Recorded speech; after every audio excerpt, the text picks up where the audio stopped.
Good morning class. ये है आपका तीसरा वीडियो कबीर की साखी पाठ का। ठीक है, हम डायरेक्ट विषय सामग्री पर आते हैं। देखिए, मैंने लास्ट आपको बताया था विरह भुवंगम तन वसे मंत्र न लागे कोई राम वियोगी ना जीवे जीवे ते बोरा हुई।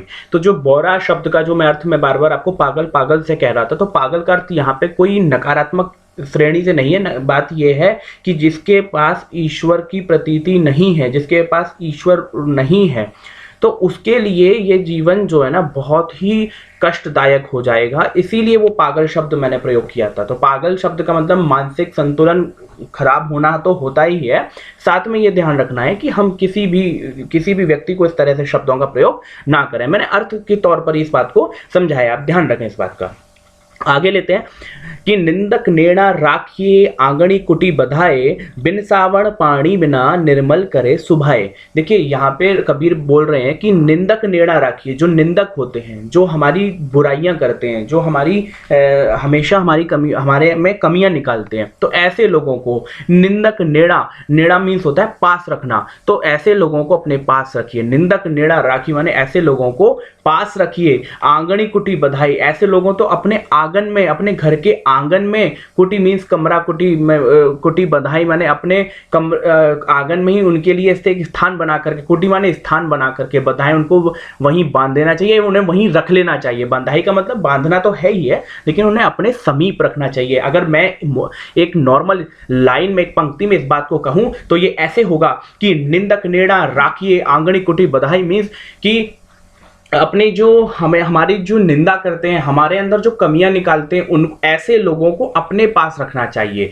क्यों रखना चाहिए? अब देखिए, चैप्टर की बात तो ये अलग रही, मैं आपको अपने से अलग एक बात बताता हूं कि आप खुद सोचिए कि जो व्यक्ति आपके अंदर कमी निकाल रहा है, कहने को तो आपको बुरा लग रहा है, लेकिन आप ये सोचिए कि उस कमी को अगर आप दूर करेंगे तो आप अपने व्यक्तिगत जीवन को सुधार रहे हैं। मान लीजिए कि देखिए, अभी मैं जैसे कुछ वीडियोस ही बना रहा हूं, इसमें कुछ कमियां हो रही होंगी मुझसे। अब वो जो कमियां आपके द्वारा बताई जाएंगी, स्कूल स्टाफ के द्वारा बताई जाएंगी, तो उन कमियों को मैं दूर करूंगा, तो उसमें किसका फायदा होगा? मेरा फायदा होगा। उसमें मेरी कौशल, मेरी स्किल्स में इंप्रूवमेंट आएगा। तो ठीक वैसे ही अगर आप में कोई कमी है और यदि उस कमी को कोई बता रहा है, दैट मीन्स वो आपका सबसे बड़ा शुभचिंतक है। इसी बात को कबीर इस अर्थ में कह रहे हैं, इस तरह से कह रहे हैं कि निंदक नेड़ा राखिए आंगणी कुटी बधाई, माने ऐसे निंदा करने वाले व्यक्ति को अपने पास रखिए, अपने आंगन में रखिए। और बिन सावण पानी बिना, क्यों? क्योंकि बिना साबुन मीन्स साबुन,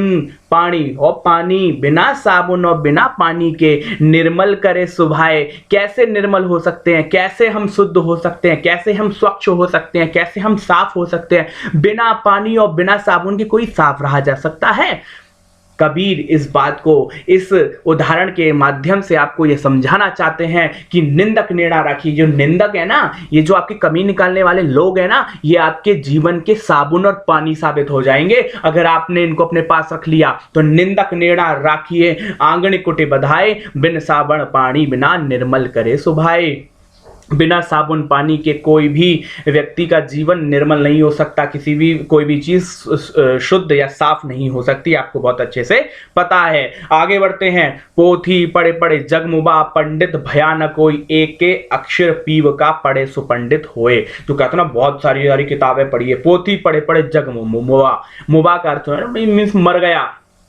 ये देखिए, इनकी भाषा है ना, इनकी भाषा के बारे में बता देता हूं, कबीर की भाषा के बारे में, कि कबीर की भाषा सधुकड़ी पंचमेल भाषा कहलाती है। ठीक है, भाव सौंदर्य को समझिएगा, भाषा सौंदर्य को समझिएगा कि इनकी मिक्सअप भाषा के कारण इनको पंचमेल खिचड़ी की उपाधि दी जाती है। इनकी भाषा जो है पंचमेल खिचड़ी सधुकड़ी भाषा है। तो पोथी पढ़े पढ़ जग मुबा माने किताबें पढ़ पढ़ करके ना जग मर गया। मतलब पूरी दुनिया के विद्वान, ऐसे बड़े बड़े विद्वान जो बड़ी बड़ी किताबें पढ़ पढ़ के मर गए, अपने वृद्धावस्था तक लगातार अध्ययन ही करते चले गए कि पोथी पढ़ पढ़ जग मुबा पंडित भयानक कोई, लेकिन कोई पंडित नहीं हुआ, कोई ज्ञानी नहीं हुआ। केवल किताबी ज्ञान से कोई ज्ञानी नहीं हो सकता। इसमें कबीर ये कहना चाहते हैं कि आपका अनुभव, आपका प्रेम असली ज्ञान है। इसलिए स्पष्ट किया कि पोथी पढ़े पढ़े जग मुबा पंडित भयानक कोई एक अक्षर पीव का, माने अक्षर मीन्स आखिर। आखिर यहाँ पे ये मिसप्रिंट हो गया, यहाँ पे आखिर होना चाहिए कि एक आखिर पीव का। पीव मीन्स प्रेम का, केवल एक ही अक्षर हो प्रेम का, पढ़े सुपंडित हो होए, उसकी अगर महत्वता को आपने जान लिया, उस प्रेम की भाषा को आपने जान लिया, उस प्रेम की बात को आपने जान लिया, उस प्रेम के शब्द को आपने जान लिया, तो पंडित पढ़े सो पंडित होए। तो आप पंडित मीन्स ज्ञानी हो जाएंगे। एक बात और बता दूं, यहाँ पे बहुत सारे बच्चे आपस में आप लोग मजाक करते हैं या फिर किसी भी जाति बात पर आ जाते हैं तो कहते हैं पंडित, अरे तो पंडित है। तो पंडित ऐसे नहीं बोले जाने वाला शब्द है, पंडित एक उपाधि है, पंडित एक बहुत श्रेष्ठ शब्द है। पंडित का अर्थ होता है ज्ञानी, पंडित का अर्थ होता है ज्ञानी। लेकिन हम लोग क्या करते हैं, कोई भी इस प्रकार से होते हैं ना, उनको बोले रे पंडित है ये, तो नहीं नहीं, ऐसे नहीं बोलना है आपको। पंडित एक उपाधि है, पंडित किसी भी जाति धर्म का हो सकता है। पंडित माने ज्ञानी, पंडित माने विशिष्ट जानकारी हासिल, विशिष्ट जानकारी रखने वाला। तो इस बात को ऐसे समझिए कि पोथी पढ़ पढ़ जगमुआ, पुस्तकीय ज्ञान, किताबें पढ़ने से कुछ नहीं होता, जग मर गया। जग मीन्स पूरा संसार, ऐसे पढ़ पढ़ के न जाने कितने लोग मर गए। लेकिन पंडित असली ज्ञानी नहीं है। वो असली ज्ञानी कौन है, एक ही आखिर पीव का, जो प्रेम की भाषा बात करते हैं। देखो पहले ही, देखो कबीर ने पहले ही दोहे में इस बात को कह दिया था, ठीक है ना, कि आप ऐसी वाणी बोलिए जिससे लोगों का जो हृदय शांत रहे और आप भी शीतल रहे, दूसरों को भी सुख प्राप्त हो।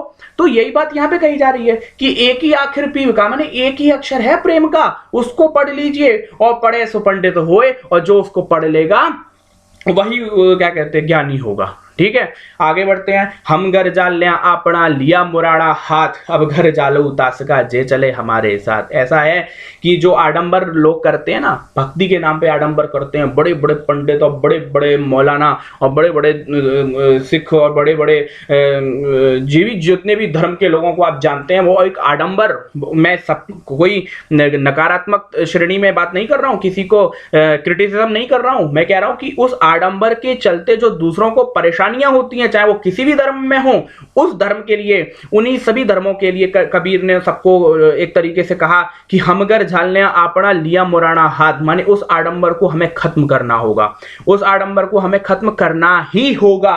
और कहां से शुरुआत करेंगे, हम घर जाल ले आपना, इन आडंबरों को खत्म करिए। कहां से, कि हम घर जालने आपड़ा, अपने घर से शुरुआत करिए। जालने आपड़ा माने अपने घर में जो आडंबर हैं उनको जला दीजिए। लिया मुराना हाथ, मुराना मीन्स होता है क्या बोलते हैं उसको, मशाल। मुराना मीन्स होता है माने हाथ, मीन्स हाथ में मशाल लेकर के अपने घर से अपने इन आडंबरों को नष्ट कर दीजिए। देखिए आडंबर को समझना होगा आपको, ये आडंबरी तो है ना कि एक गरीब जो एक दलित व्यक्ति है या कोई निम्न कोई जाति है या कोई विशेष जाति का व्यक्ति इस मंदिर में नहीं जाएगा, विशेष धर्म का व्यक्ति इसमें नहीं जाएगा, उसको मार देंगे। 9th क्लास में आपने पढ़ा था ना, एक फूल की चाह, उसमें क्या था, वो दलित ही तो था, उसका पिता, जो एक फूल लेने के लिए उस प्रांगण में नहीं जा सकता था, उस मंदिर के प्रांगण में नहीं जा सकता था, और लोगों ने उसको मार दिया था, लोगों ने उसको मार दिया और उसकी बेटी को एक फूल तक नहीं प्राप्त हुआ। ठीक वैसे ही कहानियों को कटाक्ष किया है कबीर ने। मैं इस बात को अगले आपके इस अगले वीडियो में क्लियर करूंगा, लेकिन तब तक इन चीजों को बहुत अच्छे से समझिए और मैं आगे आपके साथ प्रश्नोत्तर भी इसके साथ मैं आपको स्पष्ट करूंगा। यहां पे आपको लिखित मिलेंगे, इसका पीडीएफ आपको मिल जाएगा, आप इसको लिख लें और प्रॉपर आप इसको, ठीक है, अभी कॉपी किताब अगर आपने नहीं भी खरीदी होंगी तो जैसे कि देश में माहौल है तो हम आगे इनको फेयर करेंगे और यकीन मानिए रिवीजन में आपको इसको और भी अच्छे तरीके से बताया जाएगा, जितना मैं वैसे कोशिश कर रहा हूं। लेकिन फिर भी ये सत्य है कि क्लास की बात क्लास में ही होती है, वीडियोस में फिर भी मैं आपको एक पुख्ता जानकारी पूरी तरह से प्रदान करने का प्रयास कर रहा हूं। धन्यवाद।